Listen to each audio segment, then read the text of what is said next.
안녕하세요. 오늘은 현대의학과는 상당히 다른 관점에서 인간과 질병을 보는 자료를 좀 깊이 들여다볼까 합니다. 네, 루돌프 슈타이너와 이타 베그만의 글에서 가져온 내용인데요. 영적 과학이라고 부르는 그런 틀을 통해서 의학을 좀 더 확장하려는 시도예요. 맞습니다. 이제 뭐랄까, 기존 의학을 부정한다기보다는요, 네네. 인간 이해의 폭을 넓히려는 거죠. 눈에 보이지 않는 차원까지 포함해서요. 보이지 않는 차원. 그게 핵심이겠군요. 그렇죠. 핵심 전제는 인간이 네 가지 층으로 이루어져 있다는 거예요. 우리가 아는 이 물리적 신체, 그 위에 생명활동을 주관하는 에테르체, 에테르체요. 네. 그리고 감정이나 느낌의 영역인 아스트랄체, 마지막으로 생각하고 나를 인식하는 그 자아 조직, 이 네 가지가 서로 영향을 주고받는다는 겁니다. 네 가지 구성 요소.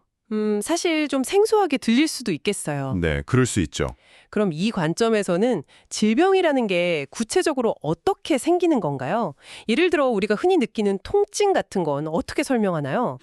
그거 흥미로운 지점인데요. 슈타이너에 따르면 통증은 주로 아스트랄체, 그러니까 감각이나 감정을 다루는 그 몸이 특정 부위에 좀 비정상적으로 너무 강하게 작용하거나 거기에 딱 갇혀버릴 때 나타난다고 봐요. 갇혀버린다. 네, 원래 밤에 잠을 잘 때는 아스트랄체랑 자아 조직이 물리적인 몸이랑 에테르체에서 어느 정도 이렇게 분리되어서 쉬어야 하거든요. 네, 그렇죠.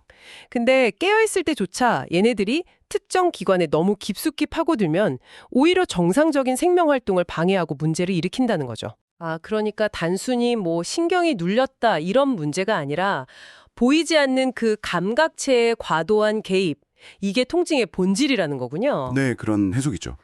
그렇다면 치유는 결국 이 불균형을 바로잡는 과정이겠네요. 어떤 식으로 접근하나요? 맞습니다.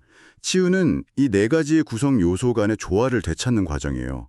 그래서 치료의 외부 물질, 뭐 식물이나 광물 같은 걸 쓸 때도요. 네. 단순히 그 안에 든 화학 성분만 보는 게 아니라 그 물질 자체가 가진 고유한 과정 혹은 힘이 있거든요. 과정이요, 힘. 네.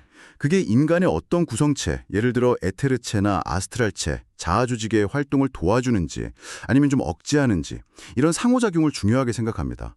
각 물질이 특정 비물질적인 활동과 뭐랄까 공명한다고 보는 거죠. 물질의 과정이나 힘이 인간의 비물질적 활동과 상호작용한다? 이거 좀 더 구체적인 예를 들어 주실 수 있나요? 예를 들어 당뇨병 같은 만성 질환은 어떻게 설명할까요? 좋은 예시네요. 이 자료에서는요, 당뇨병을 자아 조직, 그러니까 나라는 그 힘이 신체 활동, 특히 설탕 대사에 제대로 관여를 못하는 상태로 봅니다. 자아 조직이 설탕 대사요? 네, 자아 조직을 일종의 뭐랄까 오케스트라 지휘자나 총감독이라고 생각해 보세요. 네네. 이 감독이 설탕을 어떻게 처리해야 할지 제대로 지휘를 못하니까 몸 안에서 혼란이 생기고 결국 설탕이 처리되지 못한 채 소변으로 그냥 빠져나가 버리는 거죠. 총감독의 역할 부재. 그렇죠.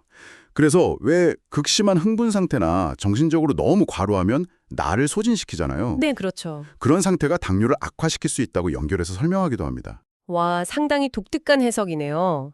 그럼 치료에 쓰이는 물질들은 구체적으로 어떤 원리로 작용하는 건가요?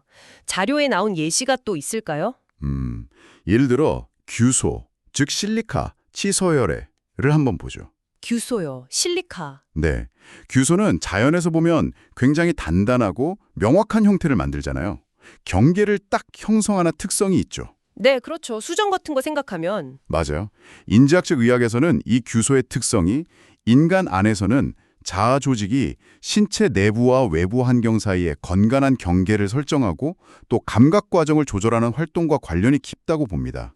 경계 설정, 감각 조절. 네. 그래서 감각이 너무 예민하거나 반대로 너무 둔감한 상태, 이런 것들을 조절하는 데 규소가 도움이 될 수 있다고 설명하는 거죠.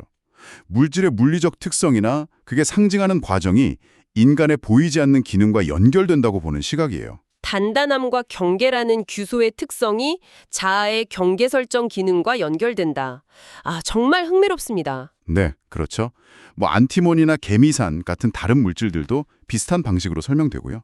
오늘 살펴본 슈타이너의 관점은 결국 질병과 치유를 단순히 생화학적 현상으로만 보는 게 아니라 보이지 않는 생명력, 감각, 그리고 자아라는 더 넓은 차원에서 벌어지는 역동적인 과정으로 이해하려는 시도라고 정리할 수 있겠네요. 정확합니다.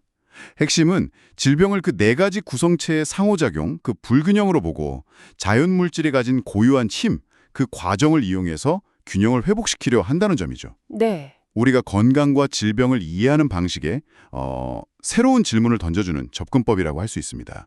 여러분께서는 어떻게 느끼셨나요? 질병을 이해하고 접근하는 데 있어서 이러한 비물질적인 차원을 고려하는 것이 우리에게 어떤 의미를 줄 수 있을지 한번 이 질문을 생각해 보시면 좋겠습니다.